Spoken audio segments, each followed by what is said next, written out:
ඔබට අනිවාර්යෙන්ම හමු වෙලා ඇති ඔබට ගෞරව නොකරන අය ඕන තරම්. ඒ කියන්නේ ඔබ පහත් කොට සලකන, ඔයාගේ හැඟීම් ගැන නොහිතන, ඔයාට ඇහුම්කම් නොදෙන අය. මේ අය ඔබගේ යහළුවන්, කාර්යාලයකට වැඩ කරන අය, ඒ වගේම පවුලේ අයත් වෙන්න පුළුවන්. මම මේ වීඩියෝ එක කරන්නේ අන්න ඒ වගේ අයගෙන් ඔබට අයිති ගෞරවය දිනාගෙන සතුටින් හා මානසික නිදහසෙන් ජීවිතය ගෙවන්න පුළුවන් සරල ක්‍රම 5ක් ඔයාට කියලා දෙන්න. අංක 1. සංසුන්ව සිටීම. එසේත් නැත්නම් ෂණික ප්‍රතිචාර දැක්වීමෙන් වැළකී සිටීම.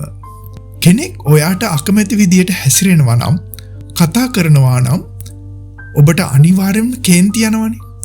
අන්න ඒ වෙලාවට ඔයා කේන්තිය පිට කරන්න යන්න එපා. ඒ වෙනුවට හොඳ හුස්මක් අරගෙන මදක් සංසුන්ව ඉඳලා ඔයාගේ දරා ගැනීම පෙන්වන්න. සංසුන්ව ඉඳලා කියන්න ඔයා ඔහොම කරන එක වැරදි. මම ඒකට කැමති නෑ කියලා. එයා ගහන්න යන්න එපා. තර්ක කරන්නත් එපා. එහෙම කියලා ඔයා එතනින් ඉවත් වෙලා යන්න. එහෙම සංසුන්ව හැසිරුණාම අනිත් කෙනාගේ ඔළුවට පණිවිඩයක් යනවා. ඔයාව නම් කන්ට්‍රෝල් කරන්න බැරි එක්කෙනෙක්. ඒ කියන්නේ ඔයාව එයාට පාලනය කරන්න බැහැ කියන එක. අංක 2. ඔබම සීමාව තීරණය කරන්න. සාමාන්‍යයෙන් අපි කියන්නේ කරේ යන්න දෙන්න එපා කියලා.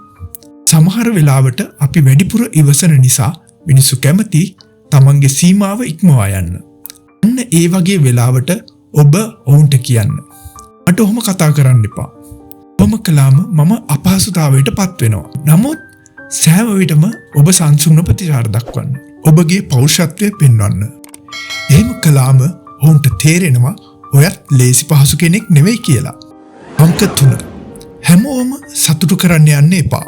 මොකද ඔයා අයිස්ක්‍රීම් වෙලෙන්දෙක් නෙවෙයිනේ. ලංකාවේ අපි හරි කැමති හැමෝම සතුටු කරන්න. ඇත්තට මේක හොඳ පුරුද්දක්.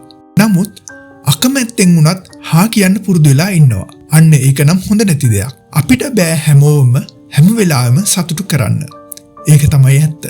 ඔයා එහෙම උත්සාහ කරන්න වෙන්නේ අනිත් අය ඔයාගෙන් අයුතු ප්‍රයෝජන ගන්න එක.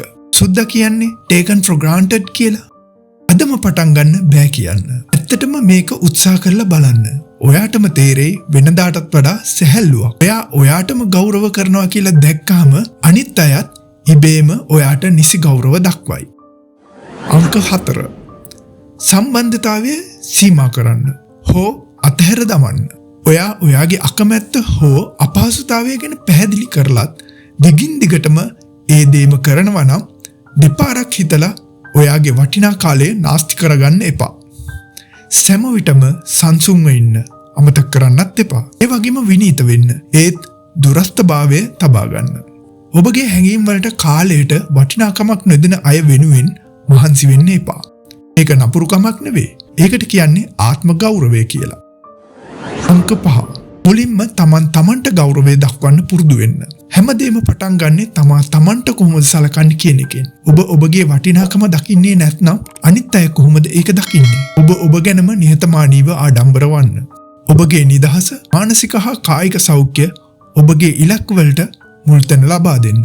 මේ දේවල් දකින අයත් ඉබේම ඔබගේ වටිනාකම අවබෝධ කරගෙන ඔබට ගෞරව කරන්න පටන් ගන්නවා අනිවාර්යෙන්ම. එහෙනම් හොඳට මතක තියාගන්න. සංසුන්ව සිටින්න, සීමාව පයින්න දෙන්න එපා. හැමෝම සතුටු කරන්නත් යන්න එපා. අතහරින්න. තමන්ටම ගෞරව කරන්න. ඔබට බෑ අනිත් අයගේ ක්‍රියාව පාලනය කරන්න. ඒත් ඔබට පුළුවන් ඊට ප්‍රතිචාර දක්වන විදිහ පාලනය කරන්න. අන්න එතනදී තමයි ඔබ ඔබේ ජීවිතයේ පාලනය ඔබේ අතට ගන්නේ. මීට අමතරව ඔයා කරන දේවලුත් කියන්න. ඒක අපි හැමෝටම ප්‍රයෝජනවත් වේවි. මේ වීඩියෝව බැලුවම ඔබට මොකක්ද හිතුනේ? හොඳ නරක හැම දෙයක්ම කමෙන්ට් එකකින් කියන්න. අමතක කරන්න එපා. එවැනි වීඩියෝවක් දාපු සැනින් දැනගන්න කැමති නම් අපිව සබ්ස්ක්‍රයිබ් කරලා තියාගන්න.